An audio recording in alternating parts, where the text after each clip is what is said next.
Helicopter যোগে আসলেন বিমান বাহিনীর পাইলট। আবারও আকাশে উড়ল জুলহাসের তৈরি প্লেন।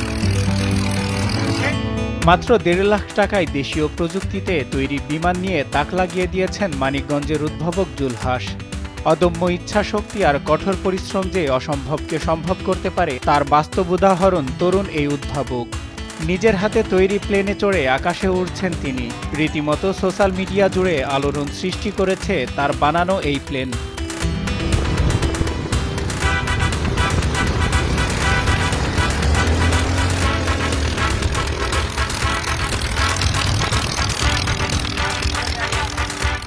জুলহাস শিবালয় উপজেলার ৬০ ঘর এলাকার জলিল মোল্লার ছেলে। জুলহাসের তৈরি প্লেনে আকাশে ওড়ার খবর শুনে হেলিকপ্টারে করে হাজির হন বিমান বাহিনীর অবসরপ্রাপ্ত পাইলট আবু আবদুল্লাহ ফারুক। এ সময় জুলহাস নিজেই তার প্লেন নিয়ে আকাশে ওড়েন, যা উপস্থিত দর্শকদের অভিভূত করে। সেই সাথে মা বাবা ও জুলহাসকে নিয়ে হেলিকপ্টার ফ্লাইং করেন পাইলট আবু আবদুল্লাহ ফারুক।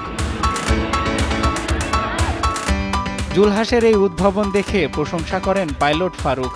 তিনি বলেন, সঠিক সহায়তা পেলে বাংলাদেশেও এভিয়েশন প্রযুক্তিতে নতুন সম্ভাবনার দ্বার উন্মোচন হতে পারে।